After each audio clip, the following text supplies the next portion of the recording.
उपाध्यक्ष महोदय, मैं समझता हूँ कि अब तक इस वैदेशिक नीति पर न केवल इस ओर के सदस्यों ने ही बल्कि दूसरी ओर के सदस्यों ने भी प्रधानमंत्री जी को धन्यवाद दिया है।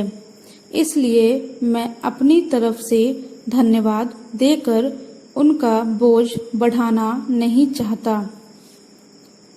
इसमें कोई संदेह नहीं कि इस सदन के सभी सदस्य, चाहे वे किसी भी पार्टी से संबंध रखते हों, इस बात से पूरे सहमत हैं कि हमारी विदेश नीति ने संसार में हमारा सिर ऊंचा उठा दिया है।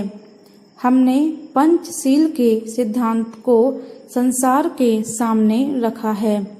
यदि हम उसके आधारभूत सिद्धांत पर दृष्टिपात करें तो हमको पता चलता है कि हमने संसार में एक जो सबसे बड़ा काम किया है वह यह है कि हमने तनाव को कम करने का प्रयत्न किया है।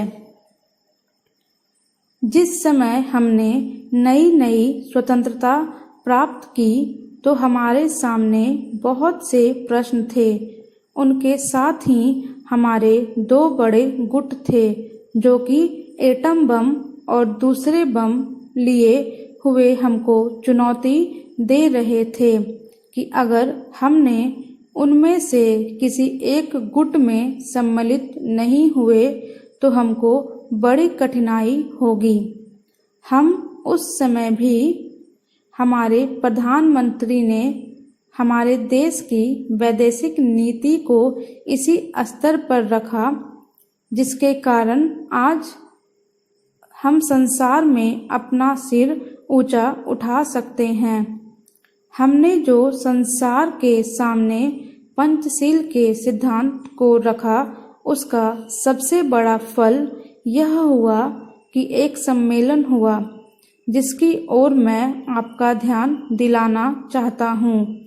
इस सम्मेलन में बड़े उत्साह के साथ संसार के 29 राष्ट्रों ने, जो कि एशिया और अफ्रीका से संबंध रखते थे, यह घोषणा की कि हम संसार में तनाव कम करना चाहते हैं और साथ ही हम यह चाहते हैं कि संसार में जो विभिन्न सामाजिक और आर्थिक नीतियां हैं वे साथ साथ चल सके। हमारी वैदेशिक नीति में जो सबसे महत्वपूर्ण चीज है वह है सह अस्तित्व की भावना।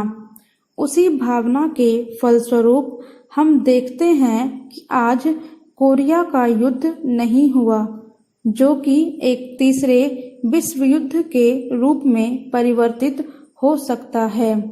हमारी इस नीति के कारण हमारे अमेरिकी मित्र हमसे कुछ अप्रसन्न भी हो गए, लेकिन यदि हम ऐसा न करते तो संसार को तीसरा युद्ध देखना पड़ता। मैं बहुत ज़्यादा समय नहीं लूँगा, थोड़ा ही लूँगा। उपाध्यक्ष महोदय, मैं निवेदन कर रहा था कि जब हम कोई प्रश्न उठाएं तो यह देखें कि हम इसमें से कहां तक बढ़ा सकते हैं। किसी चीज का मूल्य क्या हो, महंगी पड़े या सस्ती पड़े, इसको हमें विशेष नहीं देखना है।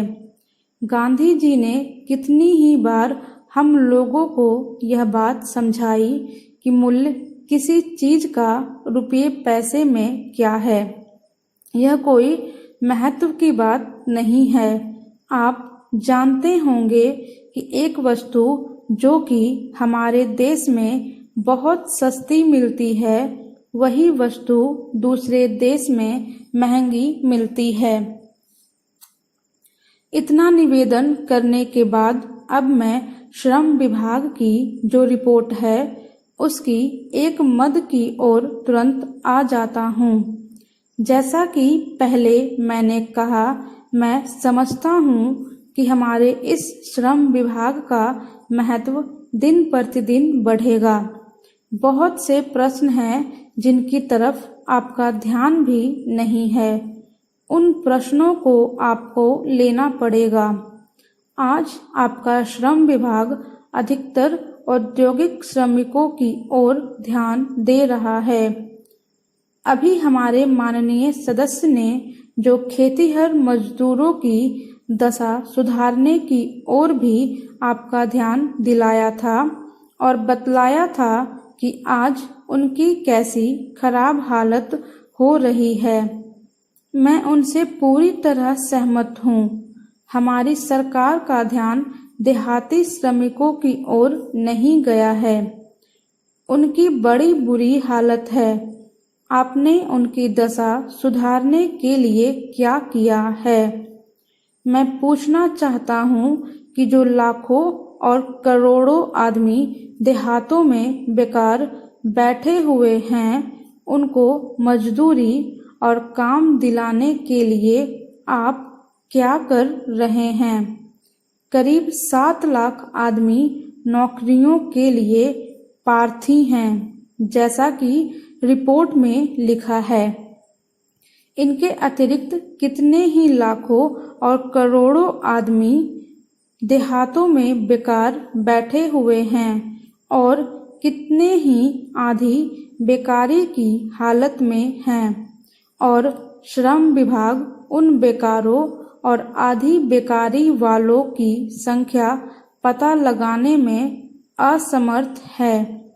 उनकी संख्या हमको कहीं नहीं मिलती है। मेरा निवेदन यह है कि हमारे देश में बेकारी बहुत अधिक है। जितना अधिक हम बेकारी को दूर कर सके, उतना ही अधिक हम अपने देश और समाज को सुखी बनाएंगे। इस कार्य में आपका और आपके विभाग का दायित्व बहुत अधिक है। जो भी नया काम आरंभ होता है, उसका दायित्व श्रम विभाग पर रहता है। धन जनता की भलाई के लिए खर्च होना चाहिए। उपाध्यक्ष महोदय,